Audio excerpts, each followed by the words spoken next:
सबसे पहले मैं सभी पत्रकार भाइयों का धन्यवाद करना चाह रहा हूँ कि जो हमारे इस किसान मजदूर के आंदोलन को पूरी दुनिया के सामने रख रहे हैं। तहे दिल से सबका धन्यवाद करना चाहता हूँ। आज आपके माध्यम से हम ये कहना चाह रहे हैं कि देखिए, हमारे देश के प्रधानमंत्री माननीय नरेंद्र मोदी जी ये खुद कहते हैं कि पार्लियामेंट से ऊपर कुछ नहीं है, सबसे बड़ी पार्लियामेंट है। अगर पार्लियामेंट सबसे बड़ी, हम मानते भी हैं, पूरा देश इस बात को मानता है कि सबसे ऊपर पार्लियामेंट है, लेकिन पिछले दिनों जो पार्लियामेंट की परमानेंट कमेटी है, उस कमेटी ने एक रिपोर्ट पार्लियामेंट को सौंपी है और उस कमेटी के चेयरमैन साहब चरणजीत चन्नी जी यहाँ आकर हमें वो देकर गए हैं रिपोर्ट की कॉपी।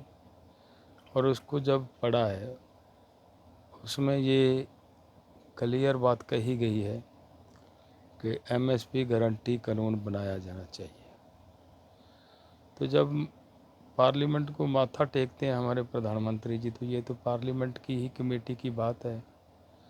हमारा निवेदन है माननीय प्रधानमंत्री जी से कि आपको अब देश के किसानों की, देश के मजदूरों की बात को सुनते हुए, पार्लियामेंट कमेटी की बात को ध्यान में रखते हुए उनको ये 14 तारीख की हमारी बैठक में ये ऐलान करना चाहिए कि हम C2+50 के हिसाब से किसानों को एमएसपी गारंटी कानून देते हैं। हम ये उम्मीद करते हैं।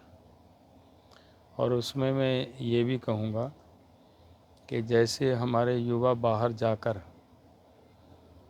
परेशान हो रहे हैं, खेती एक बड़ा सेक्टर है रोज़गार देने का, खेती सेक्टर अगर रोज़गार देने लगेगा तो हमारे युवा बाहर नहीं जाएंगे, देश का धन बाहर नहीं जाएगा। तो ये देश के हित में है, किसान मजदूर और सभी लोगों के हित में है। और हम उम्मीद करते हैं कि हमारे प्रधानमंत्री जी हमारे इस निवेदन को स्वीकार करेंगे। बहुत बहुत धन्यवाद। वाहिगुरु जी का खालसा, वाहिगुरु जी की फतेह।